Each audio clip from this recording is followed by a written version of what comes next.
Hello everyone. आज की video में हम लोग जामिया एमबीए के प्रैक्टिस सेशन में, जैसा आप जानते हैं कि अभी जो है हम लोगों ने फिलहाल इससे पहले की क्लास की अगर बात करें तो मैंने एवरेज और एलिगेशन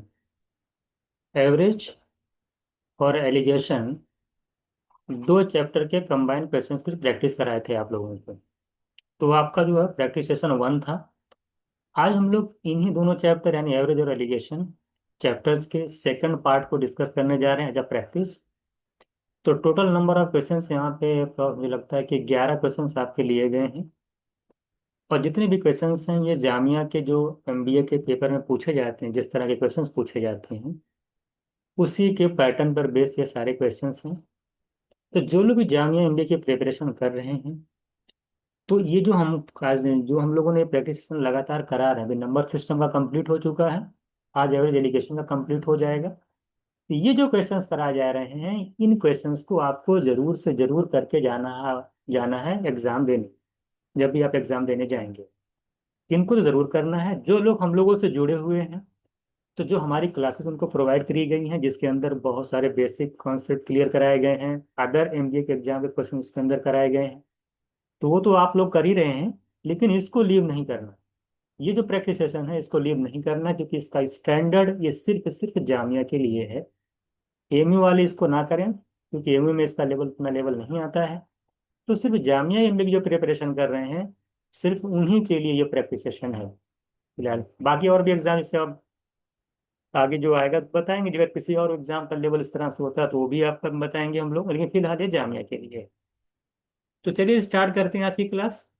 तो आज हम लोग का ये जो डेलीगेशन कंप्लीट हो जाएगा, उसके बाद मैं आपको बता दूं कि प्रॉफिट लॉस, परसेंटेज और SICI, ये तीन चैप्टर काफी इंपॉर्टेंट माने जाते हैं।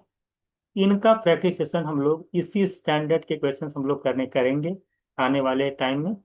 ये तीनों चैप्टर मैंने कंबाइन लिया है। बात समझ में आ गई। अब इन तीनों चैप्टर्स के जो कंबाइंड प्रैक्टिस सेशन होंगे, जैसे अभी एवरेज एलिगेशन में 2 सेशन आया है, तो इसमें हो सकता है कि 3 सेशन आ जाए, 3 से 4 सेशन, जो भी जितना ही बनेगा, 2 3 से 3 कम से कम तो आएगा ही। ये प्रॉफिट लॉस, परसेंटेज, SICI के कम से कम 3 सेशन आएंगे प्रैक्टिस सेशन। सेम इसी स्टैंडर्ड के क्वेश्चंस होंगे जामिया के, जिस तरह से आप एग्जाम में पूछे जाते हैं। तो आगे आप लोग इस सेशन को भी देखेंगे। तो चलिए स्टार्ट करते हैं आज की क्लास। देखिए ये क्वेश्चन आपका average chapter, mutual irrigation chapter का क्वेश्चन है। क्वेश्चन में क्या कह रहा है जरा पढ़िएगा। कह रहा है कि from a container filled with milk, कोई कंटेनर है जिसके अंदर मिल्क है, पूरा कंप्लीट जो इसके अंदर मिल्क आपका भरा हुआ है। हम मान लेते हैं कि X लीटर आपका जो है मिल्क है। कह रहा कि 9 litre of milk are drawn and replace with water. इसमें क्या किया गया, इसमें से 9 लीटर मिल्क को निकाला गया और फिर इसमें से जो है 9 लीटर ही वाटर इसके अंदर ऐड कर दिया गया। ये प्रोसेस 2 बार चलता है। नेक्स्ट टाइम क्या हुआ, नेक्स्ट टाइम फिर इसमें से 9 लीटर मिक्सचर, क्योंकि जो 9 लीटर वाटर जब आप ऐड कर देंगे तो वो फिर मिक्सचर बन जाएगा 9 लीटर मिल्क निकालने के बाद। इसीलिए वो कह रहा है कि नेक्स्ट टाइम लिखा ना, next from the same container 9 litre are drawn again है रिप्लेस विद वाटर। फिर इसमें से 9 लीटर मिक्सचर निकाला गया और 9 लीटर वाटर ऐड किया गया। तो 2 बार ये प्रोसेस हुआ है। कह रहा है कि फाइनली कह रहा है कि जो मिल्क एंड वाटर का रेशियो है उस कंटेनर के अंदर, वो 16:9 है। तो बताने कि उस कंटेनर की कैपेसिटी क्या है।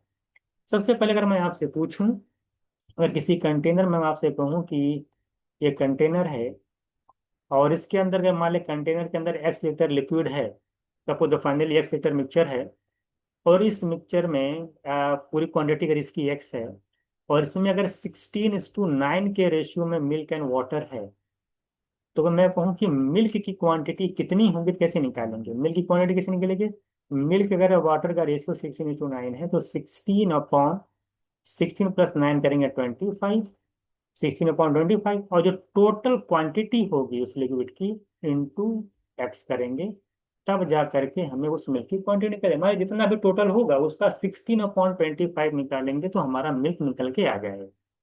ये बात आपको दिमाग में रहनी चाहिए। दूसरी बात, ये जो क्वेश्चंस कह रहा है कि 9 लीटर निकाले, मिल्क निकाला शुरू में, फिर 9 लीटर वाटर ऐड किया, फिर दोबारा उसमें से 9 लीटर निकाला, फिर 9 लीटर वाटर ऐड कर दिया। तो ये जो कॉन्सेप्ट है, इस पे जो क्वेश्चन आता है एग्जाम में, फाइनली पूछा कैपेसिटी क्या होगी, तो इसका एक फॉर्मूला होता है। फॉर्मूला क्या होता है कि जो मिल्क लेफ्ट होगा, क्वांटिटी ऑफ मिल्क, जो बची हुई मिल्क, जो आपके फाइनली जो मिल्क बचेगा, तो जो लेफ्ट मिल्क होगा वो इक्वल होता है टोटल क्वांटिटी, जो टोटल आपकी क्वांटिटी होगी, बात समझ में, टोटल जो क्वांटिटी होगी इंटू वन प्लस, आप देखिए जितना लीटर आप निकालते हैं वो रहता है वन प्लस पी, माने जो आप निकालते हैं, एक्स माने टोटल जो मिक्सचर का रहता है अपना, और जितनी बार निकालते हैं अगर सेम प्रोसेस है उसकी उतनी पावर लगती है। यहाँ पे एन आता है, एन की जगह चूंकि ये 2 बार आया है तो यहाँ पे एन की वैल्यू हम 2 लिखेंगे। यानी मिल्क जो क्वांटिटी बचेगी फाइनली वो टोटल क्वांटिटी आप जानते हैं 1/p/x पावर एन, यही फॉर्मूला होता है। तो मिल्क कितना बचेगा, जैसे मैं आपको फाइनली बोला कि 16:9 के रेशियो में हो जा रहा है, यानी मिल्क और वाटर का रेशियो 16:9 है, तो मिल्क जो लेफ्ट होगा वो कितना होगा 16 जैसे मैंने बताया कि 16/25 टोटल इंटू वो जो पूरा लिक्विड का क्वांटिटी है वो इंटू एक्स, मान लिया पूरा लिक्विड आपका एक्स है। तो फाइनली चूंकि शुरू में भी एक्स है तो फाइनल भी एक्स रहेगा, क्योंकि 9 लीटर निकाला 9 लीटर ऐड करें तो टोटल क्वांटिटी में कोई चेंज नहीं आएगा। तो 16/25 इंटू एक्स होगा। यहाँ पर टोटल क्वांटिटी अगर आपकी एक्स है मिक्सचर की, प्लस आप कितना निकाल रहे हो p/x, निकाल p माने जो आप ड्रॉ करते हो जितना लीटर वो है, तो p माने जो निकालते हैं आप वो 9 है, एक्स माने पूरा कैपेसिटी उसकी, आपके लिक्विड की पूरी बर्तन की जो कैपेसिटी जितना पूरा भरा हुआ था वो, और 2 बार ऐसा प्रोसेस किया तो यहाँ पे पावर 2 आ जाएगी। यहाँ से अगर आप देखेंगे तो एक्स एक्स कैंसिल हो जाएगा, 16/25 का यहाँ पे स्क्वायर है, स्क्वायर रूट लग जाएगा, तो 16/25 का स्क्वायर रूट लेंगे तो 4/5 आएगा। 16 का स्क्वायर रूट 4 होता है, 25 का 5, यहाँ पर 1+9/x बचेगा, वन उधर जाके माइनस करेगा तो 9/x की वैल्यू आ जाएगी, 1 - 4/5 करेंगे तो 1/5 आएगी। यहाँ क्रॉस मल्टीप्लाई करेंगे तो 9x×1, 9×5 करेंगे 45 आएगी। यानी जो टोटल क्वांटिटी होगी उस मिक्सचर की, कैपेसिटी जो होगी उस बर्तन की, कंटेनर की, वो हमारी कितनी हो जाएगी 45 लीटर। तो सिर्फ मैंने पूरा डिटेल समझा दिया आपको किस तरह से क्या क्या होता है। तो ये जो फॉर्मूला है यही फॉर्मूला यहाँ पे हम लोग यूज करें हैं, तो आपको यहाँ पे ज़्यादा समझने की जरूरत नहीं है। ये देखिए ये वाला फॉर्मूला, यह नहीं जो है कितनी बार रिपीट, 2 बार ऐसा प्रोसेस हुआ था इसलिए यहाँ पे 2 आ गए। बाकी चीज़ें आप समझ गए होंगे कि किस तरह से यहाँ पे किया गया है। तो डायरेक्ट फॉर्मूले पे क्वेश्चन था ये, और इसका आंसर होगा 45। आई थिंक आप ये क्वेश्चन अच्छे से समझ गए होंगे। अब हम लोग चलते हैं नेक्स्ट क्वेश्चन पे। सेकंड क्वेश्चन देखिएगा, ये भी आपका जो है ये एवरेज का क्वेश्चन है। एवरेज क्वेश्चन में क्या कह रहा है आपसे, कह रहा है कि the arithmetic mean off score of 25 students in an examination is 50। कह रहा है उसमें से जो 5 जो स्टूडेंट्स हैं जो टॉपर हैं, टॉप, उनका जो स्कोर वो सेम है। फिर अगली लाइन कह रहा है आपसे, फिर अगली नेक्स्ट लाइन में कह रहा है कि इफ, कह रहा है the score of the other students are distinct, अलग अलग distinct integers with the lowest being 30, then the maximum possible score of the topper. तो वो जो 5 स्टूडेंट्स हैं जो टॉपर हैं उनका मैक्सिमम पॉसिबल स्कोर कितना होगा, मैक्सिमम पॉसिबल एवरेज स्कोर आपसे पूछा कितना होगा, यही आपको निकालना है। देखिए उनका अगर मैक्सिमम पॉसिबल स्कोर 5 स्टूडेंट का निकालना है तो कैसे निकलेगा, आप कैसे निकालेंगे हम लोग भी देखेंगे किस तरह से निकलता है। देखिए मैक्सिमम बोला है ना, मैक्सिमम का मतलब ये होता है कि उनका सम मैक्सिमम हो। किसी भी चीज का अगर मैक्सिमम रेट तब आता है जब सम मैक्सिमम होता है। तो जिस तरह से क्वेश्चंस का उसी हिसाब से आप करते जाइए। देखिए 25 अगर स्टूडेंट का एवरेज स्कोर 50 है, तो मैं कहूँ टोटल स्कोर कितना हो जाएगा उनका, तो निकल नहीं जाएगा। टोटल स्कोर टी माने टोटल टोटल स्कोर हो जाएगा 25 × 50 करेंगे 1250, 1250। अगर आपको 25 स्टूडेंट का अगर एवरेज स्कोर 50 है तो और वो टोटल स्कोर कितना होता है 25 average into number of term से मल्टीप्लाई कर दिए नंबर ऑफ स्टूडेंट से, तो 50 × 25 करेंगे 1250। देखिए 5 स्टूडेंट जो कि टॉपर हैं, 5 स्टूडेंट्स क्या हैं, वो टॉप किए हुए हैं, उनका आपको एवरेज स्कोर निकालना है, हमें नहीं, तो उनका सम मालूम चलेगा तभी आपका उनका एवरेज स्कोर निकलेगा। लेकिन एक बात क्या है कि 5 के अलावा जो 20 स्टूडेंट्स हैं, काउंट में लो जो 20 स्टूडेंट्स हैं, कह रहा है कि उनमें जो सबसे कम स्कोर है वो 30 है। तो वो 20 स्टूडेंट में से अगर एक स्टूडेंट का स्कोर 30 है और आपको जो 5 स्टूडेंट टॉपर हैं, इनका आपको मैक्सिमम स्कोर निकालना है। मैक्स कब आएगा? सबसे पहली बात, इनका जो स्कोर निकलेगा कैसे निकलेगा? इस 25 स्टूडेंट के स्कोर में से जब आप 20 स्टूडेंट्स के स्कोर के सम को माइनस करोगे तब आपका 5 स्टूडेंट का स्कोर आएगा। अब 5 स्टूडेंट का स्कोर मैक्सिमम कब आएगा? जब 1250 में से ये जो 20 स्टूडेंट्स हैं इनका सम माइनस करोगे तो ये निकल के आएगा 5 स्टूडेंट्स का स्कोर। ये तो बात है यहाँ पे।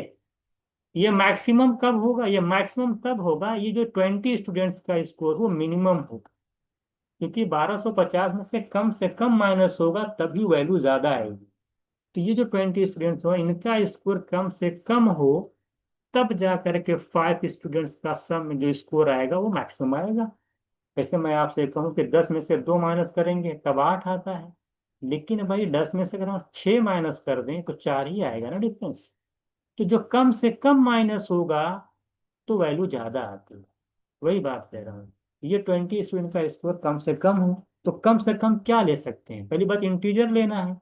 अगर सबसे कम स्कोर 31 है तो जो सेकंड 20 स्टूडेंट में से अगर एक का जो सबसे लोवेस्ट स्कोर 30 है तो जो दूसरा स्कोर लेंगे वो क्या लेंगे? 31 लेंगे, क्योंकि कम से कम लेना है और इंटीजर में लेना है। क्योंकि कम से कम 30 के ऊपर बाकी 19 स्टूडेंट का जो स्कोर होगा वो 30 से ज्यादा होगा। तो मिनिमम 30 है तो दूसरे वाले का 31 ले सकते हैं। और कम से कम लेना, क्यों कम से कम लेना? कि इसका चूंकि आप जानते हैं कि 5 स्टूडेंट का मैक्सिमम स्कोर निकालना है। तो 1250 में से जो 20 स्टूडेंट का स्कोर निकल माइनस करेंगे तभी 5 का निकलेगा। तो उस 20 स्टूडेंट का स्कोर कम से कम होना चाहिए, इसलिए हम यहाँ पे कम से कम लेंगे 31 इसी तरीके से 32 लेंगे एंड सो ऑन। 20 स्टूडेंट का तो लास्ट का कितना पड़ेगा? आप देख रहे हैं 30 से 32 जा रहे थे तो 3 स्टूडेंट का निकल रहा है। 31 32 तक जाएंगे, अगर हम 20 स्टूडेंट कैसे लिखते चले जाएंगे तो जो 20 स्टूडेंट्स होगा लास्ट वाला उसका स्कोर कितना लेना पड़ेगा? 49। 49 लेंगे तो 30 से लेकर 49 तक जाएंगे तो 20 स्टूडेंट का स्कोर टोटल निकल के चला आएगा। इसी तरीके से लेना है, ठीक है। तो यहाँ पर अगर इनका हम सम निकालें, सम तो आसानी निकल जाएगा। अगर सीरीज बन रही एक ही सीरीज है, इनका अगर सम निकाला जाए तो आसानी से निकाल लेंगे। n/2 20 टर्म है, n/2 करेंगे तो 20/2 करेंगे 10। a+l फर्स्ट टर्म और लास्ट टर्म को ऐड कर लो, 49 30 ऐड करेंगे 79। 79 इंटू 10 करेंगे 790। कौन सा फॉर्मूला लगा? n/2 a+l। एपी सीरीज का ये फॉर्मूला है सम का। तो अगर आपको नहीं पता तो ये देख लीजिएगा। तो यहाँ से 790 आ गया। ये कम से कम 20 स्टूडेंट का स्कोर आया। 20 स्टूडेंट स्कोर आया, ये कम से कम आया है। इससे कम नीचे नहीं जा सकते हम लोग। तो 1250 में से 790 माइनस कर देंगे तो कितना जाएगा देखिए? 460। लेकिन मेरा 12 790 10 ऐड करेंगे 800 हो जाएगा। 450 10 460 आ जाएगा। यानी इस 5 स्टूडेंट का जो मैक्सिमम स्कोर आएगा 1250 में से हम कितना माइनस करेंगे? 790। तो 460 आएगा। ये सम आया, एवरेज निकालेंगे 5 से डिवाइड कर देंगे तो 92 आ जाएगा। तो जो मैक्सिमम पॉसिबल स्कोर है, एवरेज पॉसिबल स्कोर है टॉपर का, वो 92 है। यानी मेरा जो आंसर हो जाएगा 92 होगा। तो क्वेश्चन आसान है, चीजों को सिर्फ समझना है कि किस तरह से हमें करने हैं। मैंने क्या किया? कुछ नहीं किया। 25 स्टूडेंट का टोटल निकाल लिया, कितना आ गया? 12 1250। उसके बाद क्या करना? 5 स्टूडेंट का हमें जो कि टॉपर थे उनका मैक्सिमम पॉसिबल एवरेज स्कोर निकालना था। तो मैंने कहा कि जो 20 स्टूडेंट बचेंगे उनका स्कोर कम से कम लेना पड़ेगा। अगर सबसे कम स्कोर वाला 30 है तो जो दूसरा स्टूडेंट होगा उस 20 स्टूडेंट के अंदर उसको 31 लेना पड़ेगा। इस तरीके से तीसरे को 32 लेना पड़ेगा। एंड करते करते एक एक बढ़ाते चले जाएंगे, क्योंकि इंटीजर है तो हम डेसिमल में नहीं ले सकते। तो लास्ट वाले को 49 लेंगे, सबको ऐड करेंगे, एपी लगा करके मैंने देखा कि 790 आ गया। ये जो 20 स्टूडेंट से टॉपर को छोड़ करके उनका स्कोर 790 है। ये मिनिमम स्कोर है, क्योंकि हमें टॉपर का मैक्सिमम निकालना है तो 20 स्टूडेंट का सम को हमको मिनिमम लेना पड़ेगा। तो मिनिमम हम 790 इनका स्कोर का सम आ सकता है। तो 5 स्टूडेंट का जो स्कोर आएगा टोटल 1250 में से 25 में से 20 का माइनस कर दीजिए। 25 स्टूडेंट का स्कोर टोटल इतना 20 स्टूडेंट के स्कोर को माइनस करेंगे। ये जो स्कोर आएगा ये टॉप 5 स्टूडेंट का स्कोर आ जाएगा। 460 आएगा, 5 से डिवाइड करेंगे, उनका एवरेज 92 आएगा। ये हमारा आ गया 92। आगे चलते हैं हम लोग। इस क्वेश्चन में कह रहा है आपसे, एक एक क्वेश्चन को आपको डिटेल बताया जाएगा, आप लोग ये भी अच्छे से देखिएगा। इस क्वेश्चन में कह रहा है कि the mean of all four digits even natural numbers of the form of A B B where is greater than zero. कहने का मतलब यह है कि जो जो नंबर्स होंगे उसमें पहले दो डिजिट सेम होंगे, लास्ट टू डिजिट भी सेम होंगे, लेकिन एक कंडीशन है कि नंबर होगा इवन और नेचुरल नंबर होगा। इवन होगा और नेचुरल नंबर होगा, और ए की वैल्यू कभी भी जीरो आप नहीं ले सकते हैं, वो जीरो से बड़ी है। तो कितनी कंडीशन पॉसिबल है आप बताइए।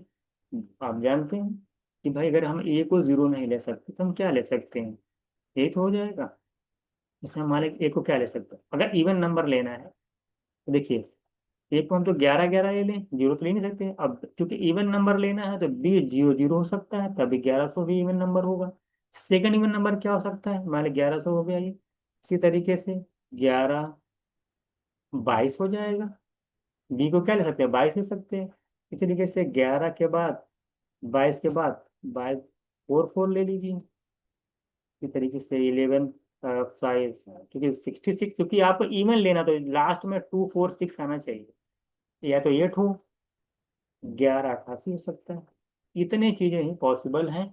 आप देख पा रहे हैं 1100 से लेकर के 1122 ले सकते हैं। इसी तरीके से देखिए दूसरा नंबर क्या हो सकता है, 4 डिजिट का, 22 से मान स्टार्ट है, दोनों डिजिट से होनी चाहिए थी, 11 11 से 11 दूनी 22 ले लीजिए, फिर 2200 हो जाएगा, फिर 2222 हो जाएगा। जैसे सेम उसी तरीके से फिर 2244 ले सकते हैं, 2266 और 2288। यानी आपको इसे करना है, इसे लगातार 11 22 फिर 33 से स्टार्ट करिए, दोनों डिजिट से, फिर डबल जीरो, फिर उसी के साथ फिर वही रिपीटेशन स्टार्ट होगा 22, है ना, फिर 33 44, इसी तरीके से चलता चला जाएगा। अब ऐसा नहीं कि आपको लगातार सब लिखना है, अब आपको इस पे समझना है। ऐसे पैटर्न कहाँ तक बनेगा, 11 है, 22 है, 33 है, फिर 44 बनेगा, फिर 55 बनेगा, फिर 66 बनेगा, 11 7 जा 77, 11 जा 88, 11 9 जा 99।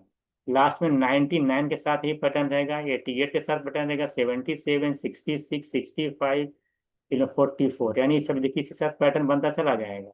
इसी तरीके से आपका पैटर्न बनता चला जाएगा, और सबका लास्ट में फिर इसे आप 5 5 नंबर ऐड करते चले जाओगे। अब इनका एवरेज निकालना है, तो कैसे निकलेगा, अगर आप इन सिर्फ एक वाले पैटर्न पर फोकस कर पाते हो, जरा इनको फोकस करके बताइए क्या हो रहा है यहाँ पे। आप देख पा रहे हैं कि 1100 1122 1144 66 88 अगर एवरेज निकालेंगे, सब में डिफरेंस सेम सेम है।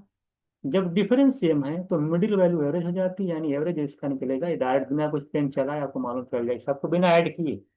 जैसे जैसे मैं आपसे कहूँ कि 2 4 6 8 और 10 के एवरेज निकालिए, आप देख रहे हैं कि गैप सेम सेम है, और 5 नंबर और नंबर है, तो एवरेज क्या होता है, मिडिल नंबर होता है।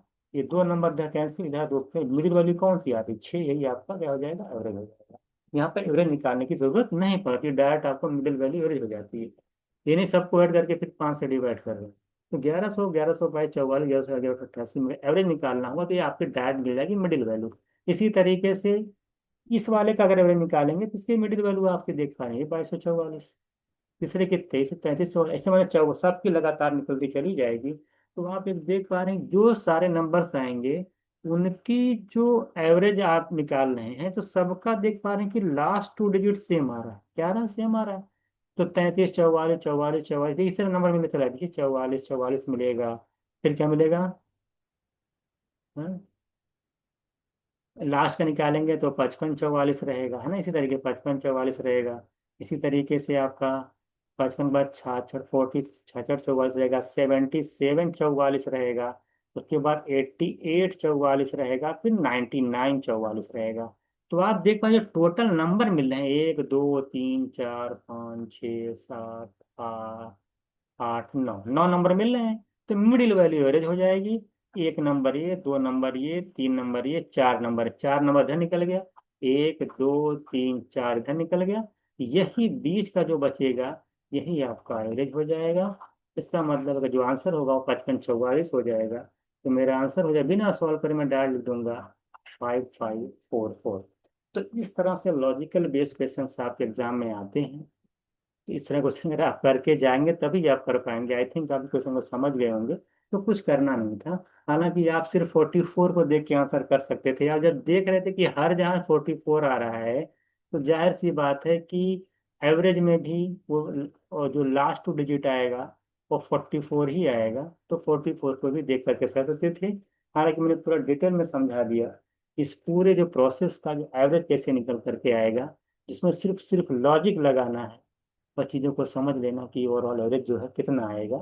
तो ओवरऑल एवरेज आपका आ गया 5544। इसमें कुछ भी सम करने की जरूरत नहीं है, चीज़ों को कुछ सिर्फ समझने की जरूरत है। ठीक है, इसका आंसर हो जाएगा 5544। नेक्स्ट क्वेश्चन भी क्या कह रहा है आपसे, कह रहा है कि एबीसी, कह रहा है कि एबीसी जो है पॉजिटिव इंटीजर है तीन। कह रहा है उसमें से कह रहा है सम ऑफ ए, इसमें कह रहा है कि sum of A and mean of B plus C. B और सी का मीन क्या होगा, B plus C by two. B C का मीन क्या, B plus C by two. तो बी और सी के मीन और ए का जो सम है वो कह रहा है क्वेश्चन में दे रखा है वो 5 है। तो अगर यहाँ से आप सॉल्व कर पाते हैं तो क्रॉस मल्टीप्लाई करेंगे, एलसीएम लेंगे तो 2a हो जाएगा ये। तो 2a प्लस बी प्लस सी की वैल्यू आ जाएगी 5 टू द 10। इसी तरीके से दूसरी कंडीशन कह रहा है आपसे कि the sum of B, next the sum of B and mean of A और mean of A and C. A C, A और सी का मीन क्या हुआ, एस सी बाई टू। इन दोनों का सम कह रहा है वो 7 है। तो यहाँ से अगर आप सॉल्व करेंगे तो 2b प्लस ए प्लस सी की वैल्यू आ जाएगी 7 टू द 14। तो हमारे पास दो इक्वेशन आ गई, ये और ये। अगर इक्वेशन टू में से इक्वेशन वन को माइनस कर दिया जाए, अगर इक्वेशन टू में से अगर हम माइनस कर दें इक्वेशन वन को, तो क्या आएगा, ठीक है, 2b में से b जाएगा तो b आएगा, a में से 2a जाएगा तो माइनस ए हो जाएगा, और 4 सी सी कैंसिल हो जाएगा, 14 में से 10 जाएगा 4। Equation number third. यहाँ के आने के बाद अब आपको क्वेश्चन सॉल्व नहीं करना है। अब आपको ऑप्शन से, ये नहीं कि आपको ए और बी का सम निकालना है, उलझ जाएंगे आप। ये लॉजिकल मैथ्स है, ये एप्टीट्यूड है, इसमें दिमाग लगाना होता है। अब हम ऑप्शन का सहारा लेकर के कंडीशन को वेरीफाई करेंगे कि हमारा कौन सा ऑप्शन हो सकता है। देखिए हमारे पास बी और ए का डिफरेंस 4 आया है, तो हमको पूछा ए और बी का सम क्या होगा। चार ऑप्शन दे रखे, हमको ए और बी का सम पूछा है कि इसमें से क्या होगा। तो हमारा चार ऑप्शन है, हम चारों ऑप्शन को वेरीफाई कर लेंगे। कैसे वेरीफाई करेंगे देखिएगा। सबसे पहले देखिएगा, अगर हम ले लेते हैं, हम मान लेते हैं कि हमारा ए और बी का सम 5 है। जब हम ए और बी के सम को 5 लेके चलेंगे तो देखिए आपकी कैलकुलेशन अच्छी होनी चाहिए। जब ए बी को 5 लेके चलेंगे तो आप आसानी से ओरली आप फाइंड आउट कर सकते हैं ए और बी की वैल्यू। क्योंकि देखिए जब इन दोनों को आप ऐड करोगे, इक्वेशन नंबर वन इसको मान लेते हैं, B minus A equals to 4 आपके पास है ये। अगर A plus B equals to 5 answer है, अगर इन दोनों पर सॉल्व किया जाए, आप देख पा रहे हो कि माइनस से और प्लस से कैंसिल हो जाएगा। बी प्लस बी करेंगे 2b, दिमाग में रखिए 2b आएगा, और 5 प्लस 4 9 आएगा, यानी कि 2b की वैल्यू 9 आएगी। यहाँ से b जब करेंगे तो डेसिमल में आ जाएगा, जबकि बी ए बी सी क्या पॉजिटिव इंटीजर्स हैं, डेसिमल नहीं है। इसका मतलब कि ए और बी का सम 5 नहीं हो सकता, क्योंकि उन दोनों कंडीशन में जब हम ए प्लस बी को 5 लेके चल रहे हैं, तो जब हम ओरली बी की वैल्यू निकाल रहे हैं यहाँ से, तो वो डेसिमल में आ रही है, जबकि बी इंटीजर है पॉजिटिव। इसका मतलब कि ए प्लस बी का सम 5 नहीं हो सकता। क्या इसका सम 4 हो सकता है। 4 अगर आप लेके चलते हैं, माने यहाँ पे 4 ले लिया आपने, जैसे आप 4 लेके चलोगे तो आप ये देख पा रहे हो कि ए तो ए कैंसिल हो रहा है, दिमाग में रखिए B plus B 2b। 2b की वैल्यू आप देख पा रहे हैं कि यहाँ से 8 हो जाएगी, और बी 2b की वैल्यू अगर 8 हो जाएगी तो बी की वैल्यू कितनी आ जाएगी, 2b की वैल्यू अगर 8 हो जाएगी तो बी की वैल्यू 4 आ जाएगी, यानी बी निकल के आ गया 4। अगर बी 4 आएगा तो ए कितना आ जाएगा, आप देख पा रहे हैं अगर बी 4 आ जाएगा ए आ जाएगा 0। कितना आ जाएगा, ए आ जाएगा 0। जबकि ए बी सी क्या पॉजिटिव इंटीजर है, तो 0 पॉजिटिव इंटीजर नहीं है। इसका मतलब ये हुआ कि यहाँ से इसको भी हम नहीं ले सकते, क्योंकि ए प्लस बी लेके चलो 4 चलेंगे, यहाँ से ए की वैल्यू 0 आ जा रही है, जो कि पॉसिबल नहीं है। क्या 7 हो सकता है। अगर ए प्लस बी अगर आप 7 लेके चलते हो, तो आप देख पा रहे हैं कि ए तो कैंसिल हो जाएगा, तो आप देख पा रहे हैं कि 7 और 4 11 हो जाएगा, 2b की वैल्यू 11 आएगी, यानी बी की वैल्यू डेसिमल में आ जाएगी। वो भी आपका बी, चूंकि बी डेसिमल में नहीं आएगा, बी पॉजिटिव इंटीजर्स है, इसका मतलब ये भी ऑप्शन आपका रॉन्ग है, ये भी नहीं ले सकते। अब थर्ड की डी ऑप्शन को चेक करने की जरूरत ही नहीं है, यही आपका आंसर हो जाएगा। यानी ए प्लस बी की वैल्यू 6 आएगी। 6 लिखे अगर आप वेरीफाई करोगे तो आप देखोगे सारी वैल्यू जो है इंटीजर्स में आएंगी, कोई इसमें डेसिमल नहीं आएगा। तो मेरा आंसर हो जाएगा डी ऑप्शन। तो आपको क्या करना था, जो कंडीशन दे रखी थी सेम उसी तरीके दो इक्वेशन बनता, माइनस करते तो हमको एक इक्वेशन मिलता इस टाइप का। उसके बाद हम ऑप्शन को वेरीफाई कर लेंगे कि आखिर इसमें से ऑप्शन कौन सा हमारा हो सकता है। तो फिर यहाँ पे हमें क्या करना था, ऑप्शन को वेरीफाई करना था, तो एक ही ऑप्शन बी सेटिस्फाई करेगा। बाकी मैंने तीन ऑप्शन को रख करके देखा तो वहाँ पे बी, और कभी बी की वैल्यू नेगेटिव डेसिमल में आ जा रही है, कभी ए की वैल्यू जो है इंटीजर नहीं आ रही, कभी बी की वैल्यू इंटीजर नहीं आ रही है। क्योंकि ए बी सी इंटीजर से पॉजिटिव, तो ए बी का अगर हमने देखा कि ए और बी का सम 5 7 4 लेने पर वो जो कंडीशन है पॉजिटिव इंटीजर्स की वो सेटिस्फाई नहीं हो रही है, क्योंकि एक बी की वैल्यू में से कोई ना कोई डेसिमल आ जा रहा है, कभी ये जीरो आ जा रहा है, जीरो भी पॉजिटिव इंटीजर नहीं होता है। तो वहीं से वेरीफाई करके इसका मतलब ये है कि डी ऑप्शन आपका सही है। ए प्लस बी की वैल्यू 6 होगी। यहाँ से अगर आप सॉल्व करें तो आप देख पाएंगे तो आसानी से आपका आंसर आ जाएगा। ठीक है,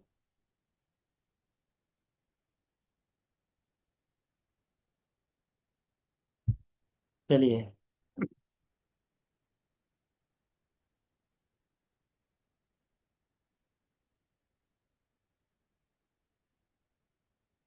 चलते हैं हम लोग नेक्स्ट देखिएगा।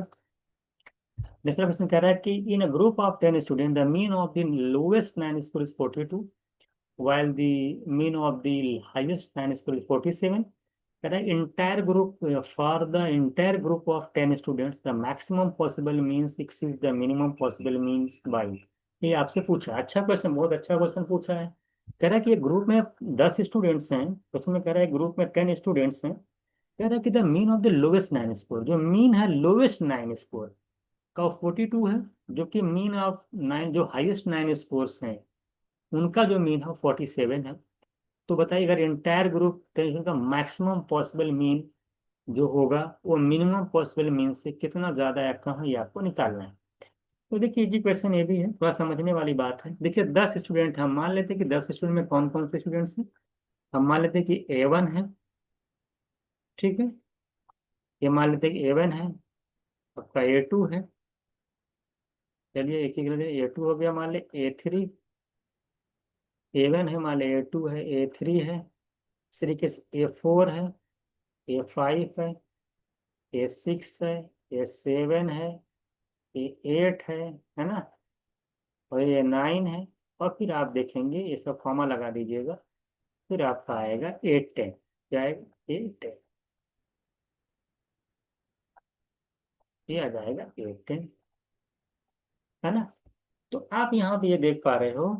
देखिए अगर आप बोलेंगे कि lowest nine score, lowest nine score मतलब क्या हुआ, A1 से लेकर के लो, तो लोवेस्ट नाइन स्कोर और हाईएस्ट नाइन स्कोर।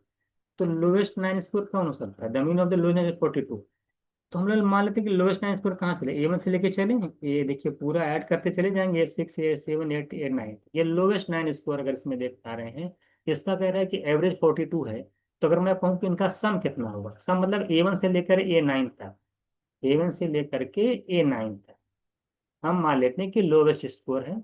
और इनका सम अगर अगर इनका एवरेज 42 है, इनका सम कितना हो जाएगा, 42 × 9 करेंगे तो आपका जाएगा 378। भाई 9 नंबर्स का अगर एवरेज से 42 तो उसका सम कितना होगा, आप मल्टीप्लाई करें ना, 78 आ जाएगा। इसी तरीके अगर हाईएस्ट 7 की बात कर रहा हो, अगर वो हाईएस्ट 7 की बात करेगा, यानी अब A2 से अगर मैं देखूँ, A2 को लेकर चलूँ, A2 से लेकर के A10 तक, क्या कह रहे हैं, A2 से लेकर के A10 तक अगर चला जाए, ध्यान दीजिएगा A2 से लेकर के कहाँ तक, A10 तक। ये भी नाइन, ये हमारे तक कि हाईएस्ट नाइन स्कोर है। तो हाईएस्ट नाइन स्कोर अगर आप देख पाएंगे A2 से लेकर के देखिए A10 तक चलेंगे इस तरह से। तो आप देखिए A2 A1 चल रहे ना, कैसे चले, कैसे चलेगा, आप चलेगा ना A2, फिर A3 एंड सो ऑन, फिर आप आएंगे A9 और फिर आएगा A10 से आएगा। इसका जो सम आएगा आप देखिए, एवरेज देगा 47, तो सम कितना हो जाएगा 47 × 9। तो मल्टीप्लाई करेंगे, 9 7 जा 63, और 6 कैरी, 9 4 जा 6, 36, और 6 करेंगे तो 42 आ जाएगा, 423 आएगा। ये आपका सम आ गया। अगर मैं इन दोनों को माइनस कर दूं, आप देख पा रहे हैं कि लोवेस्ट नाइन वो हाईएस्ट 9 के स्कोर के जो सम में एक चीज आपको कॉमन दिखाई दे रही है। देखिए A1 से लेके A9 तक जा रहे हैं, तो A2 A3 A4, A2 से लेकर के A9 तक, यहाँ भी A2 से लेके A9 तक नंबर आ रहा है। जब आप A2 से A10 तक जा रहे हैं तो A2 से लेके A9 तक यहाँ भी नंबर आ रहा है। ये चीज यानी कि कॉमन है। यानी कि जब आप सम कर रहे हो तो A2 से लेके A9 तक का सम यहाँ भी नीचे भी है, A2 से लेके A9 तक का सम ऊपर भी है।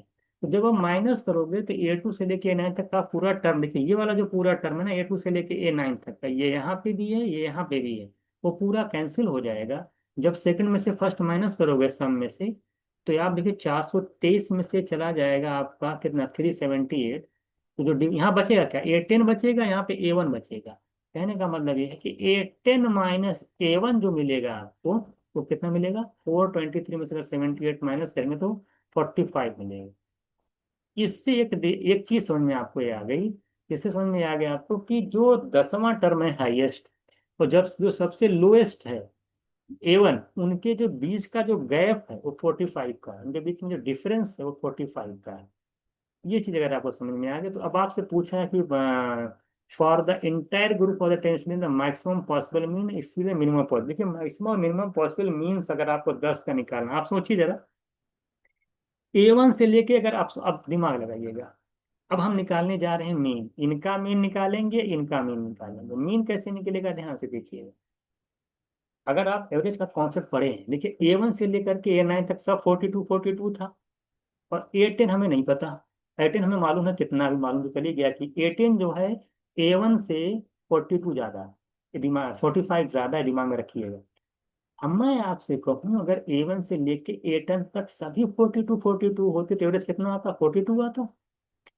अगर A10 भी 42 होता, एवरेज कितना आता, 42 आता। लेकिन एवरेज 42 नहीं आएगा, क्योंकि A10 की जो वैल्यू है वो 42 से 45 ज्यादा है। ये तो लिखा है, A10 जो है 45 प्लस A1 है, वहां से देखिए ना, A1 से अगर वहां जाके ऐड हो जाएगा। 18 की जो वैल्यू है वो 45 ज्यादा है। यानी यहाँ पर जो सम में इंक्रीमेंट हो रहा है वो 45 का हो रहा है। जब सम में इंक्रीमेंट 45 का होगा तो एवरेज में इंक्रीमेंट कितने का आ जाएगा। टोटल नंबर अगर 10 है और सम अगर 45 बढ़ रहा है, 10वां नंबर तो की है 45 ज्यादा है वो 42 से, एवरेज में फर्क पड़ेगा ना, कितने का फर्क पड़ेगा, 10 से डिवाइड कर लो, 4.5 का, यानी 4.5 एवरेज ज्यादा आएगा, 42 नहीं आकर के। 42 में 4.5 ऐड कर देंगे, 46.5। ये तो मैं बताता रहता हूँ मेरे वाले कॉन्सेप्ट में, जब जितना सम ज्यादा होगा उतना एवरेज निकालेंगे, एवरेज में इंक्रीमेंट कितने का हो रहा है। सिमिलरली जो आप नीचे मीन निकालने आएंगे, आप ये देख पा रहे हैं कि A2 से लेके A9 तक सभी 47 है, A2 से लेके सॉरी A10 तक सभी 47 है। तो यहाँ पे मिसिंग कौन कर रहा है, A1 कर रहा है। मैं कहूँ अगर A1, इंटायर 10 की बात चल रही है, अगर A1 आप देख पा रहे हैं कि क्या है, A1 क्या है भाई 40, देखिए A1 जो आपका है वो A10 से 45 कम है, या कहिए A10 जो था वो A1 से 45 ज्यादा था। तो यानी अगर A2 A2 सब 47 है तो A1 क्या है, A1 जो 45 कम यानी दो है, भाई 45 47 47 सब है।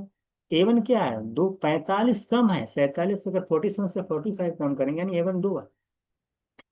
फिर मैं वही आपसे पूछूं, अगर A1 से लेके A10 तक सभी 47 होते तो एवरेज कितना आता, 47 आता। लेकिन एवरेज 47 आएगा नहीं, क्योंकि उसमें A1 जो है उसकी वैल्यू जो है वो दो है सिर्फ, क्योंकि उसकी वैल्यू लास्ट 47 से 47 से वो कितना कम है, 45 कम है। तो इसका मतलब है सम में जितनी की कमी होगी उसी हिसाब से एवरेज भी कम हो जाएगा। तो 45 अगर सम कम आ रहा है तो एवरेज कितना कम आएगा, वो कुल टोटल नंबर 10 है, तो 45/10 करेंगे यानी 4.5 आपको कम करना पड़ेगा। इसे यहाँ पे 4.5 आपने ऐड किया था, क्योंकि सम बढ़ रहा था, यहाँ सम घट रहा है इसलिए एवरेज घटेगा। तो 40 में से 4.5 निकालेंगे तो आप देख पा रहे हैं कि कितना आ जाएगा, 42 पॉइंट, 42.5 आ जाएगा, कितना आएगा, 42.5 आएगा। तो वही तो आपसे पूछा था, जो आपका पूछा था ना कि द मैक्सिमम पॉसिबल मीन और मिनिमम मिनिमम पॉसिबल मीन में डिफरेंस हुआ था। तो मैक्सिमम पॉसिबल मीन्स जो आ रहा है 10 का 46.5 आ रहा है, और जो मिनिमम पॉसिबल मीन आ रहा है वो इंटायर 10 स्टूडेंट्स का वो 42.5 आ रहा है। तो जो गैप आएगा इन दोनों के बीच, वो एक डिफरेंस पूछा था कि जो मैक्सिमम पॉसिबल मीन है और मिनिमम पॉसिबल मीन के बीच डिफरेंस कितने का आएगा। तो 46.5 में से 42.5 माइनस अगर कर दोगे तो आंसर आपका आ जाएगा 4। यही आपसे पूछा था, तो मेरा आंसर क्या हो जाएगा 4। तो यहाँ पे आंसर लगाएंगे आपको 4। ये आपका 4 आपका राइट आंसर हो जाएगा। तो छोटे छोटे क्वेश्चन हैं, क्वेश्चंस को आप समझिएगा, जिस तरह से सारी चीजें चलें, कॉन्सेप्ट आपका वही यूज हो रहा है जो आपको पढ़ाया गया। नेक्स्ट देखिएगा, अगर आपसे कह रहा है कि एवरेज ऑफ 3 इंटीजर्स इज 13। अगर एवरेज ऑफ 3 नंबर का इंटीजर्स कोई है, अगर उनका एवरेज 13 है, तो सम मैं पूछूं कितना होगा उस 3 इंटीजर्स का, तो निकल नहीं जाएगा। तो आप बोलेंगे 13 × 3 कर लेंगे 39। अब कह रहा है कि इसके अंदर एक नंबर एन इंक्लूड हो गया। एन क्या हो गया, इसके अंदर ऐड हो गया। तो जो भी सम आएगा, अब टोटल नंबर कितने जगह, 3 नंबर थे, एक नंबर एन इंक्लूड हो गया, टोटल सम ऐड करेंगे कुछ सम आएगा। अगर हम उसका एवरेज निकालेंगे तो 4 से बाद 3 नंबर के बजाय आप 4 नंबर हो गए, तो 4 से डिवाइड करने का पड़ेगा। तो जो एवरेज आएगा, ये अब तो ये तो एवरेज आएगा, ये जो आएगा ये किसका सम है, ये सम ऑफ 4 नंबर्स है। ये कितने का सम था, ये तो पूरा ये तो 3 नंबर का सम था।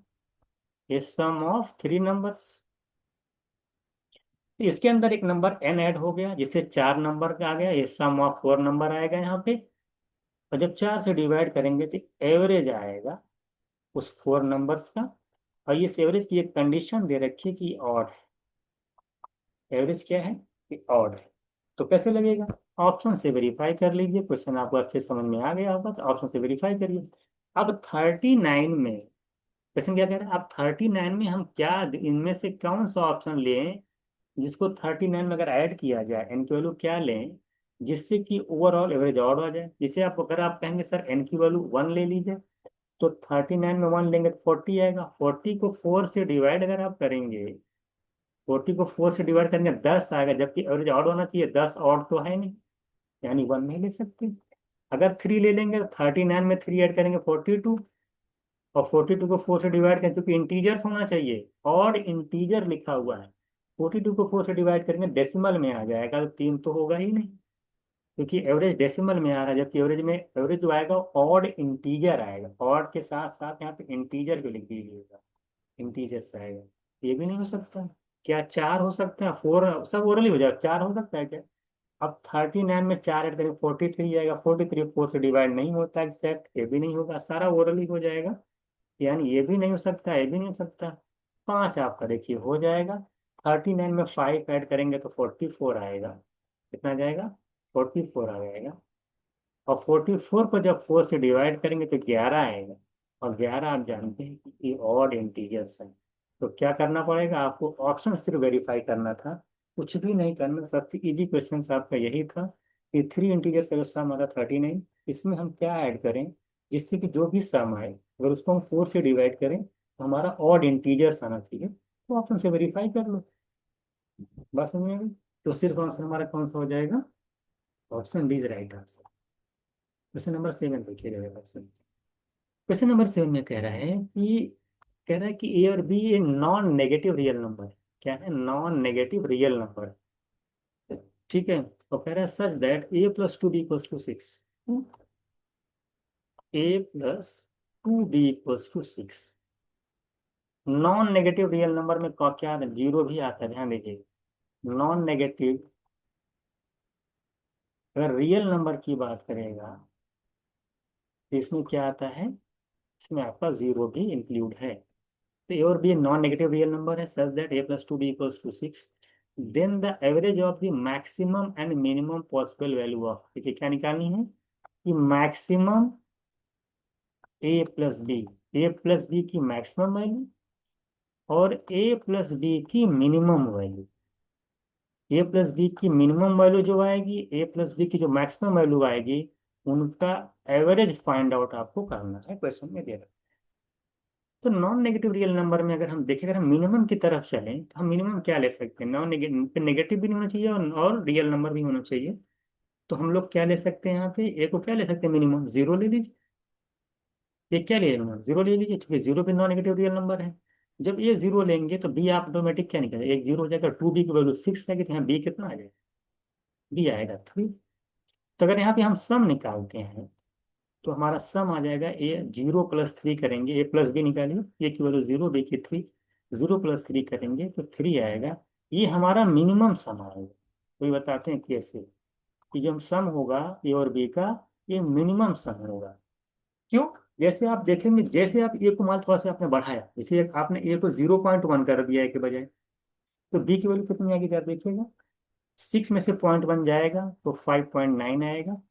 ये टू बी की वैल्यू 5.9 है, तो बी की वैल्यू आ जाएगी 5.9/2 करेंगे तो आप देख पाएंगे, टू टू ज़ा फोर, और 2.95 कितनी आ जाएगी बी की वैल्यू, यहाँ पे 2.955, 2.95 बी की वैल्यू आएगी। जब यहाँ पे यहाँ ए प्लस बी का सम निकालोगे ना, 2.95 में पॉइंट वन ऐड करोगे, समझिएगा इस पॉइंट वन ऐड करोगे तो आप देख पा रहे हो कि 3.05 आ गया।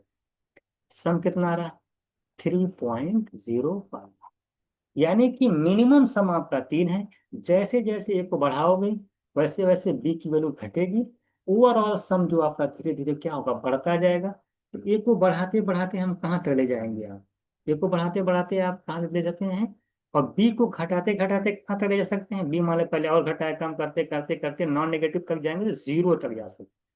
यानी बी कम होते होते 2.95, फिर बी कम होते चला जाएगा, कम होते चला जाएगा, तो बी कितना मैक्सिमम जा सकता है, कम होते होते जीरो हो जाएगा। बी जब जीरो हो जाएगा तो ए की वैल्यू कितनी आ जाएगी मैक्सिमम, ये बढ़ते बढ़ते मैक्सिमम कितना जा सकता है, छः।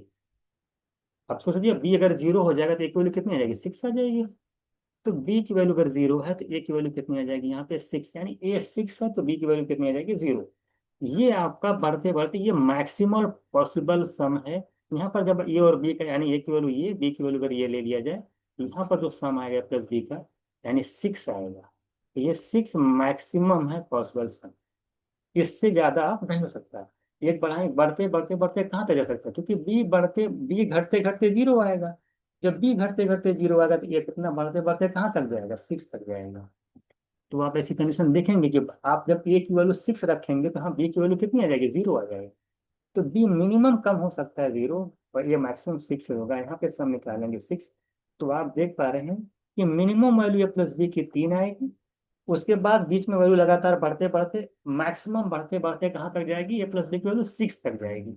ए बी प्लस बी की वैल्यू मैक्सिमम सिक्स है, मिनिमम थ्री है। तो इन्हीं सिक्स और थ्री का एवरेज निकालना है आपको। तो सिक्स थ्री का एवरेज कैसे निकल के आएगा, six plus three by two कर देंगे, सिक्स और थ्री बाय टू करेंगे, 9/2 यानी 4.5। तो जो मेरा आंसर हो जाएगा ये 4.5 हो जाएगा। तो कुछ नहीं करना था। तो आई थिंक चीजें आप अच्छे से समझ गए होंगे। अब हम लोग चलते हैं नेक्स्ट क्वेश्चन पे, थोड़ा सा एक बार और देखिएगा, जो चीजें समझ में नहीं आ रही हैं तो एक बार आप फिर से है ना, फिर से रिवर्स करके देख लीजिएगा। क्वेश्चन नंबर 8 क्या कह रहा है आपसे, कह रहा है कि consider six distinct natural number such that average of two smallest number is 14 and the average of the two largest number is, कह रहा है कि 28। कह रहा है कि then the maximum possible value of average of the six number क्या हो सकती है। देखिए क्या कह रहा है, कह रहा है कि छह अलग अलग नेचुरल नंबर हैं, डिस्टिंक्ट नंबर है। कह रहा है कि एवरेज जो है, जो दो स्मॉलेस्ट वैल्यू है, स्मॉलेस्ट जो नंबर है उनका, कह रहा है कि एवरेज आपका 14 है। और एक चीज और आपसे कह रहा है कि जो हाईएस्ट लार्जेस्ट वैल्यू है, दो दो लार्जेस्ट वैल्यू जिसका एवरेज दे रखा है 28, तो कह रहा है कि maximum possible value of average of these six number क्या हो सकती है, आपको बताना है। जो छह नंबर है इनका मैक्सिमम पॉसिबल एवरेज वैल्यू क्या होगी, आपको बताना है। तो आपके पास कितने नंबर हैं, आपके पास छह नंबर हैं, कौन कौन से, हम मान लेते हैं A1 है, ठीक है, देख लीजिए आप, A1 है, मान लेते हैं A2 है, इस तरीके से A3 है, A4 है, A5 है, A6 है। तो लोवेस्ट मान लेते हैं इंक्रीजिंग ऑर्डर पे है। तो लोवेस्ट जो वैल्यू दोनों है ये है, मान लेते हैं कि लोएस्ट वैल्यू ये है, और हाईएस्ट वैल्यू हम ले लेते हैं लास्ट की, मान लेते हैं ये मैक्सिमम जो लार्जेस्ट वैल्यू दो है, इनका एवरेज यहाँ पे दे रखा है 28। अगर A5 A6 का एवरेज 28 है, तो यहाँ पे अगर मैं सम निकालूंगा A5 A6 तो कितना आएगा, 28 इंटू टू कर लीजिए, एवरेज अगर 28 है, दो नंबर का सम कितना है 56। यानी इन दोनों का जो सम आ रहा है वो 56 आ रहा है। और A1 और A2 का जो यहाँ पे सम निकल के आया, क्योंकि एवरेज 14 है, तो सम निकल के आ जाएगा 28। 14 इंटू 2 करेंगे 28। अब आप पीछे से स्टार्ट करिए।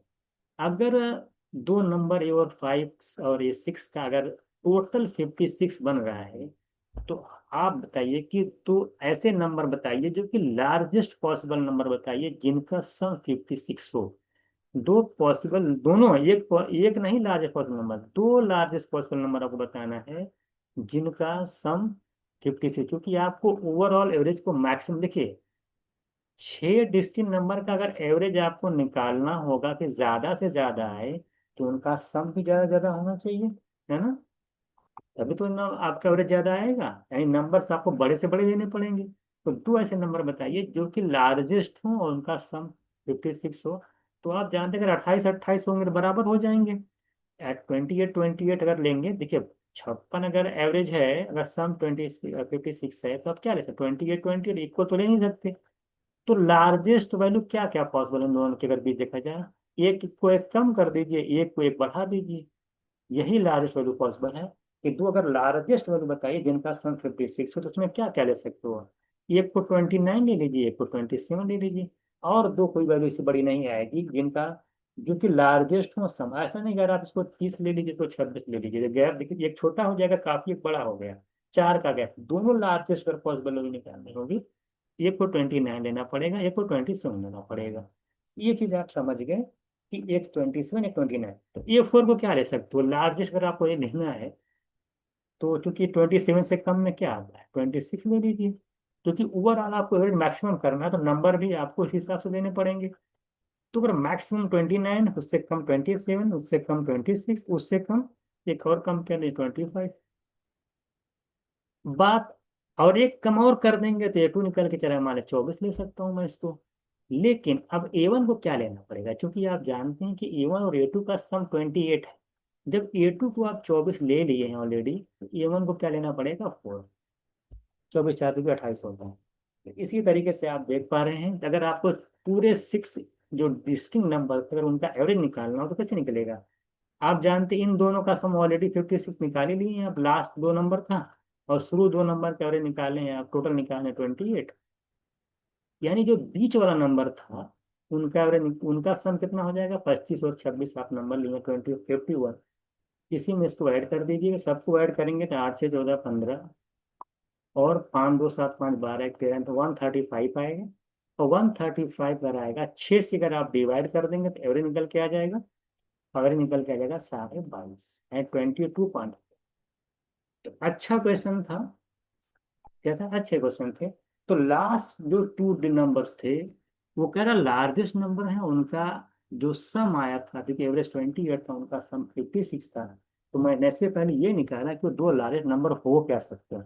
तो आपने बताया सर 29 और 27, क्योंकि 28 28 बराबर है, एक कम कर लिए एक बढ़ा लीजिए। तो दो जो मैक्सिमम नंबर पॉसिबल हो रहे थे 27 और 29। पीछे जैसे चूंकि नंबर जो सब अलग अलग हैं, तो पीछे चूंकि नंबर घटेगा, मैक्सिमम 29 तक गया है। तो पीछे जैसे आएंगे तो एक 27 ले लिया, फिर 26 ले लिया, 25 ले लिया, 24 ले लिया, क्योंकि एवरेज हमको ज़्यादा ज़्यादा लाना था। तो एक कम किया, इसको 25 लिया, इसको 24 लिया, तो लास्ट को 4 लेना पड़े, क्योंकि एवरेज उसका, क्योंकि उसका टोटल 28 था। अब सबको ऐड करके एवरेज निकालना था। तो लास्ट टू का सम पता है, शुरू के दो का नंबर का सम पता है, तो बीच वाले का सम 25 और 26 का सम 51 हो जाएगा। सब ऐड करेंगे 135 आएगा, टोटल नंबर 6 है। डिवाइड करेंगे 22.5 आएगा। तो ओवरऑल हमारा जो यहाँ पे जो 6 डिस्टिंक्ट नेचुरल नंबर्स थे, उनका एवरेज आ जाएगा 22.5। क्वेश्चन नंबर 9 देखिए, बहुत अच्छा क्वेश्चन ये भी है। देखने में बड़ा लेकिन क्वेश्चन आसान है। क्वेश्चन में कह रहे हैं कि ये कंटेनर है 40 लीटर मिल्क का, उसमें से नहीं है 40 लीटर उसमें अंदर मिल्क है। कितना उसके अंदर मिल्क है, आपको 40 लीटर मिल्क है। कह रहा है कि 40 लीटर जो आपका उसके अंदर मिल्क है, और उसमें से जो आप निकालते हो 4 लीटर निकालते हो। अगर 40 लीटर में से अगर 4 लीटर आप मिल्क निकालते, तो मैं आपसे पूछूं कितना परसेंट मिल्क निकाल रहे हैं आप, तो क्या बताएंगे। 4 लीटर आप निकाल रहे हैं 40 लीटर में से, तो आप देख पा रहे हैं 1/10। 1/10 का मतलब है कि 10%। कितना परसेंट निकाले, 10% मिल्क आप निकाल रहे हैं। 10% मिल्क निकाल रहे हैं, फिर क्या कह रहा है कि 4 लीटर मिल्क निकालते हैं, फिर 4 लीटर वाटर ऐड कर देते हैं। और ये प्रोसेस लगातार चलता रहता है। फिर 4 लीटर मिल्क निकालते हैं, मिक्सचर निकालते हैं, फिर 4 लीटर वाटर, फिर 4 लीटर, फिर 4 लीटर वाटर, फिर 4 लीटर मिल्क मिक्सचर, फिर 4 लीटर वाटर। ये करते करते कह रहा है कि आपको देखिए लगातार प्रोसेस चल रहा है, आपसे कह रहा है ये बताइए कि with equal volume of water the smallest number of times बताना है आपको, स्मॉल नंबर ऑफ टाइम बताइए डूइंग दिस प्रोसेस कि after which the volume of milk in the container become less than that of water. तो आप minimum वो number बताइए कि इसके बाद अगर आप निकालेंगे तो कह रहा है कि मिल्क जो है वाटर से कम हो जाएगा। मिल्क वाटर से कम होने का मतलब है कि 50% जब कम हो जाएगा मिल्क तो वाटर 50% ज्यादा हो जाएगा। तो यही आपको बताना है। तो 10-10% निकल रहा है, कितनी बार ऐसा करें कि कितनी बार प्रोसेस रिपीट होगा जिससे कि मिल्क वाटर से कम हो जाएगा। थोड़ा सा दिमाग लगा के एक बार कर लीजिए, एक लाइन का क्वेश्चन है। हम मान लेते हैं कि हर चीज अपने आप में 100% होती है, मतलब 10-100% कोई भी मुझसे कोई भी लिक्विड आपका अपने आप का 100% होता है। तो अगर इसमें से 10% आपने मान लिया पहले सोल्यूशन निकाला, कितना बचेगा? 100 में से 10 निकल जाएगा, 90 बचेगा। पहली बार में तो 90 मिल्क आ गया। अभी वाटर कितना है? 10 है। अगर 100% मिल्क है, इसमें से 90 मिल्क हो गया, 10 वाटर हो गया। जब 10% निकालेंगे, 10% उसमें वाटर है, 10 निकाले, 10 फिर उसमें देखिए 10% वाटर ऐड भी हो गया ना। अब इसी तरीके से 90 में का फिर 10% रिमूव कर दूसरा प्रोसेस, फिर 10% निकाले, फिर 10% वाटर ऐड किए, जब 10% फिर निकालेंगे तो 9 माइनस हो जाएगा। 90 का 10% 9 होता है, 90 में से 9 जाए 81 आएगा। यानी अब 81 लीटर उस मिक्सचर के अंदर 81 लीटर मिल्क है और बाकी बचा हुआ वाटर है। ये 2 बार प्रोसेस हो गया। तीसरी बार 10% निकालेंगे, देख ले 10% 8.1 निकलेगा। 8.1 का मतलब होता है गैस में से 8 चला जाएगा तो कितना आ जाएगा? 73 आ जाएगा ना, 72.9 आ जाएगा, कितना आ जाएगा? 72.9। आप देख लीजिए। तो 10% अपनी क्या 72, अभी भी देखिए मिल्क वो ज्यादा है वाटर के अंदर। एक बार, 2 बार, 3 बार प्रोसेस हो गया। आप थोड़ा जल्दी जल्दी करते चले जाइए। इसी तरीके से 2 बार 3 बार तो नहीं है। आप देखिए अब ये 2 बार 3 बार हो गया, आप मान 3 तक, चौथा बार 10% अगर आप निकालेंगे तो आप देखिए 72.9 का 10% निकालेंगे तो इसको अगर आप 73 मान लेते हैं और 73 में से 7.3 जाएगा, अब ओवरऑल आप ले लीजिए ये 7.29 आएगा। आप 72 में से 9 अगर 7.29 निकालेंगे तो 72 में से अगर 7 निकालते हैं तो अब 12 में 75 आप देख पाए कि ना 65 आएगा। तो 65 पॉइंट समथिंग, 65%, अप्रोक्स 65% ले लीजिए आप, 65% आएगा। फिर 10% अगर आप इसमें से रिमूव करेंगे, 6.5 आएगा, निकाल देंगे। 65 में से 6 निकालेंगे तो 59 के करीब में आएगा। मैं पॉइंट छोड़ दे रहा हूँ। तो आप देख पा रहे हैं, एक अभी देख पा रहे हैं, 1 2 3 4 5 प्रोसेस हो चुका है। 59 में से जब फिर 10% निकालेंगे, 5.9 के करीब में निकलेगा। तो 59 में से अगर 5 निकले, 54 या 53 के आसपास आपका आएगा। तो अभी आप देख पा रहे हैं 1 2 3 4 5 6 प्रोसेस हो गया है। सातवां देखिए, अब फिर अभी भी देखिए 53% मिल्क है, अभी भी मिल्क वाटर से ज्यादा नहीं है। मिल्क जो है वाटर से ज्यादा है। तो अब जब 10% निकालेंगे तो आप 5.3 जाएगा। तो 53 में से जब 5 जाएंगे तो लगभग 47 या 48% आएगा। तो कहने का मतलब ये है कि कितनी बार ऐसा करने पर अब मिल्क देखिए 47% हो गया, यानी वाटर अब ज्यादा हो गया। तो फिर मिला के 100% होता है। जैसे मिल्क 50 से नीचे आएगा वाटर 50 से ज्यादा हो जाएगा। तो वही आपसे पूछा था, इतनी कितनी बार प्रोसेस किया जाए जिससे कि कंटेनर के अंदर मिल्क का परसेंटेज वाटर से कम हो जाए। तो आप देख पा रहे हो 10% 1 बार, 2 बार, 3 बार, 3 times, 4 times, 5 times, 6 times and 7 times. 7 बार जब ऐसा आप करते हो तब जा करके आता है। छोटी छोटी कलेक्शन लगातार आप करते चले जाइए, पॉइंट को दिमाग में रख करके एक अप्रोक्सीमेशन कलेक्शन करते चले जाएंगे, नहीं खाली डेसिमल लगाते चले जाएंगे। तो आप देख पाएंगे विद इन 1 मिनट के अंदर आप समझ जाएंगे कितनी बार ऐसा करना पड़ेगा, है ना। तो मेरा आंसर हो जाएगा 7। तो 7 बार अगर ऐसे आप करते जाएंगे, 10-10% निकालते जाएंगे, तब जा करके प्रोसेस रिपीट करने के बाद मिल्क जो है वाटर से कम हो जाएगा। नेक्स्ट क्वेश्चन देखिए क्या कह रहे हैं आपसे। ये कह रहे हैं कि if a certain amount of money divide in equally among an person, और हर एक को मिलता है 352 रुपीज। अगर देखिए 350 रुपीज अगर मिलता है एन पर्सन को, तो टोटल अमाउंट कितना हो जाएगा? अगर एन पर्सन को आप तीन, हर एक इंसान को अगर आप 352 रुपये देते हो तो टोटल अमाउंट कितना बनेगा? 352 इंटू एन। कह रहे हैं कि डिवाइड किया जाता है सबको इतना मिलता है। फिर कह रहे हैं कि अगर 2% को 506 रुपये मिलते हैं, 2% को 506 मिलते हैं, कुल पैसा कितना हो जाएगा? उस n% में से अगर दो को 506 मिलते हैं तो टोटल अमाउंट कितना मिल जाएगा उन दोनों को मिला करके? 1012। दो 506 का दो गुना कर दो तो आ जाएगा आपका 1012 हो जाएगा। ये 2% हो जाएगा। जो बचे हुए बचा कितना परसेंट? अब n% थे, दो तो निकल गए, दो को मिल गया इतना, तो बचा हुआ जो n% होगा, यानी n-2% होगा, उसको कह रहा है कि इक्वली डिवाइड किया जाता है। क्या किया जाता है? And remaining amount is divide equally among other person, each of them receive less than और इक्वल्स टू 330। तो बना लीजिएगा यहाँ पे, 330 है, ये 30 नहीं है, तो ये 330 है। तो कह रहा है कि जो n-2% बचे, उनको कह रहा है कि इक्वली डिस्ट्रीब्यूट किया जाता है अमाउंट। कितना? एक इसमें ट्विस्ट दे दिया। क्या दिया? कहा कि या तो 330 मिलेगा, या तो 330 से कम मिलेगा, या तो लेस देन 330 मिलेगा। और फिर जो क्वेश्चन आपसे आगे पूछ रहा है, आपसे पूछ रहा है कि maximum possible value of N बताइए।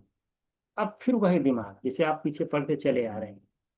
अगर आप खुद सोचिए, यहाँ जो भी नंबर आप लिखेंगे, या तो 330 लिखेंगे या 330 से कम लिखेंगे, जो भी नंबर आप यहाँ लिखेंगे, उसमें देखिए पहली बार 2 से मल्टीप्लाई होगा, उसके बाद उसमें उसका एन में मल्टीप्लाई होगा, और फिर एन जाके देखिए 352 एन तो आपका राइट साइड है ही है ना।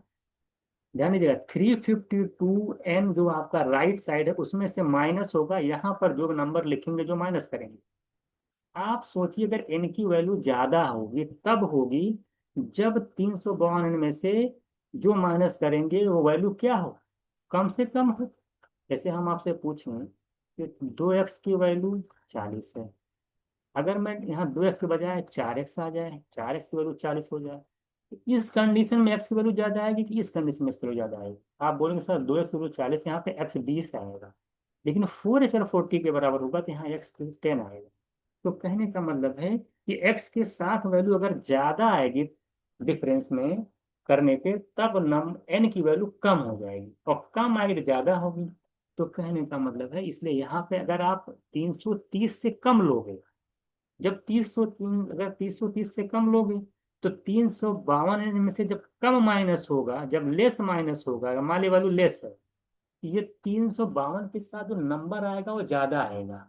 जब 352, सॉरी, एन के साथ जो नंबर आएगा वो ज्यादा आएगा, जो ज्यादा आएगा तो एन की वैल्यू कम आ जाएगी, जबकि आपको मैक्सिमम निकालनी है। तो कहने का मतलब है कि यहाँ पर जो नंबर लेंगे, तो जो 330 से लेस और 330 दिया है, तो आप 330 से अगर लेस लेंगे तब एन मैक्सिमम पॉसिबल नहीं होगा। तो एन मैक्सिमम पॉसिबल तभी होगा जब एन को क्या लेना पड़ेगा? 330 ले लीजिए आप, 330 से कम मत लीजिए। कम लोगे तो यहाँ पर जब कम माइनस होगा तो एन के साथ जो नंबर आएगा वो मैक्सिमम आएगा। जब ज्यादा आएगा, यहाँ माने कुछ आया, तो जब डिनोमिनेटर में ज्यादा वैल्यू करोगे तो फिर एन की वैल्यू क्या? तो मैंने कुछ नंबर डिवाइड बाई एन की जो नंबर आएगा वो डिवाइड करोगे, वो ज्यादा होगा डिनोमिनेटर वाला, तो पूरी वैल्यू कम आ जाएगी। तो कहने का मतलब ये है कि एन की वैल्यू आपको, अगर आपको चाहते हो कि मैक्सिमम मिले एन की वैल्यू, तो आपको यहाँ पे 330 लेनी पड़ेगी। जब आप 330 लोगे तो फिर आसानी से क्वेश्चन आपका सॉल्व हो जाएगा, तो फिर वो कंडीशन को सेटिस्फाई करेगा। सब प्रैक्टिकल से कनेक्टेड है, एक बार आप सोचोगे चीजों को तो आसानी से लगा सकते हो। तो कहने का मतलब ये 352 एन रहेगा, यहाँ n-2, और यहाँ पे जो वैल्यू लोगे जो इक्वली डिस्ट्रीब्यूट कर रहा है, n-2 को कितना दे रहा है अमाउंट? 330 लेना पड़ेगा, और प्लस 1012, इसी को सॉल्व करना है। तो 330 एन इधर आएगा, 352 एन इधर आएगा, माइनस करोगे 352 एन में से 330 एन, तो 20 एन आ जाएगा। और इधर 330 -2 का 660, तो ये आपका -660 है, और प्लस 1012। तो 1012 में से 660 अगर माइनस कर दे रहे हो तो कितना बन जाएगा? 40,700। देखिए 660 40 करेंगे तो 700 आ जाएगा, 312 316 आ जाएगा। इसको माइनस कर लीजिए, और 660 1012, ठीक है। तो 1012 में से अगर मैं 660 माइनस करूँ, दो 11 में से 6 गए 5, में से 6 गए 352 आ जाएगा। तो 352 आ गया, 22 एन की वैल्यू आएगी। तो यहाँ से अगर मैं n निकालूंगा तो 352/22 करेंगे तो 16 हो जाएगी। 16 32, 16 32 35, तो 16 हो जाएगी। तो मेरा जो आंसर हो जाएगा वो आ जाएगा 16। तो कुछ नहीं करना था, दो लोगों को इतना मिला, टोटल अमाउंट इतना था। टोटल अमाउंट 2 + n-2 को मिलने वाला अमाउंट, n-2 को जितना अमाउंट मिला उसको और 2% और मिला के ऐड करेंगे तो टोटल n% का जो भी होगा वो अमाउंट निकल के आ जाएगा हमारा। तो मैं वही इक्वल कर दिया। तो 352 और यहाँ पे 330 क्यों लिया गया मैंने आपको समझाया है कि या तो 330 लीजिए या 330 से कम लीजिए। 330 से कम इसलिए नहीं ले सकते, जब 330 से कम लेंगे तो एन की वैल्यू मैक्सिमम पॉसिबल नहीं होगी, एन कम आ जाएगा। क्योंकि क्योंकि जब कम माइनस होगा 352 में से, यानी ये जो 22 एन आया है ना 330 पे, जब 300 मान लो तो 28, सोच लो अगर 330 रुपया 300 मान लो 28 ले लीजिए आप, ले लीजिए 328 ले लीजिए। आप देखिए 352 से 328 निकलेगा, कितना आ जाएगा आपका? आ जाएगा 24। अब 24 n की वैल्यू आ जाएगी, जो भी आपका सम यहाँ पे आएगा उस हिसाब से, तो फिर n की वैल्यू मैक्सिमम पॉसिबल नहीं होगी। ठीक है, तो वही मैं कह रहा था। 24 से डिवाइड करेंगे तो फिर मैक्सिमम पॉसिबल नहीं, इसलिए आपको 330 आपको लेना पड़ेगा, तो आपका आंसर 16 हो जाएगा। लास्ट क्वेश्चन देखिएगा इसका। अब इसका लास्ट क्वेश्चन क्या आपसे कह रहे हैं, कह रहे हैं कि there are 3 person ABC in room, in a person D join the room, the average weight of the person in room is with by SP. देखिए 3 पर्सन हैं ABC, हमें इनका वेट नहीं पता कितना है। तो 3 पर्सन मान ले ABC है, और मान लेते हैं कि इनका जो एवरेज है, देर आर 3 पर्सन, इनका एवरेज वेट मान लेते हैं कि W है। जब ABC के साथ एक पर्सन D शामिल हो जाता है तो एवरेज वेट जो होता है x kg घट जाता है, यानी W - x हो जाता है, इक्वेशन नंबर 1। लेकिन ABC के साथ जब D के बजाय E शामिल हो जाता है तो कह रहा है कि एवरेज जो है वेट जो है पहले जो था W उससे 2x बढ़ जाता है, इंक्रीज बाय 2x, यानी ये W + 2x हो जाता है, इक्वेशन नंबर 2। यही आपसे बोला है ना। एवरेज आपका जो है चला जाता है। अच्छा, ये चारों नंबर का एवरेज है तो सम निकाल लीजिए। तो यहाँ पे तो अगर आप सम निकालेंगे A + B + C + D का, तो चार लोगों का अगर एवरेज सम निकालना, 4 से मल्टीप्लाई करिए तो 4W - 4x इनका सम आ जाएगा। इसी तरीके से अगर A + B + C + E अगर इनका सम निकाला जाए, क्योंकि इनका एवरेज इतना है तो सम निकालना, चार लोग में तो मल्टीप्लाई कर लो एवरेज में 4 से, तो 4W हो जाएगा, और +4 × 2 = 8x, ये इनका सम आ जाएगा। तो डिफरेंस निकाल लीजिए, आसानी से निकल जाएगा। तो आप डिफरेंस निकालिए, डी में से ई में से डी को माइनस करिए, इक्वेशन मान लीजिए थर्ड है, ये मान लेते 4 है, तो 4 में से थर्ड को माइनस कर देंगे। देखिए ABC सब तीनों कैंसिल हो जाएंगे, यहाँ पे E - D बचेगा। और इधर देखिए W कैंसिल हो जाएगा, 8x में से जब माइनस करेंगे तो माइनस पहले ही से तो प्लस हो जाएगा, 8×4 = 12x हो जाएगा। और ई और डी में जो गैप दे रखा है क्वेश्चन में 12 kg का दे रखा है, ध्यान दीजिएगा। इतने 12 kg का, यानी ए और डी का जो वैल्यू दे रखी डिफरेंस वो 12 kg है। तो यहाँ से ये 12 kg होगा, तो 12 = 12x हो जाएगा। तो यहाँ से अगर आप x निकालेंगे तो 1 आ जाएगा। 12/12 करेंगे, 12 की वैल्यू 12x, x की वैल्यू 12/12 करेंगे, 1 आ जाएगी। यही आपसे पूछा था कि मेरा आंसर जाएगा 1। तो इस तरीके से हम लोगों ने यहाँ पे टोटल 11 क्वेश्चन किए हैं। एक एक क्वेश्चन को मैंने डिटेल में यहाँ पे एक्सप्लेन किया है। आई थिंक आपको हर एक क्वेश्चन अच्छे से समझ में आया होगा।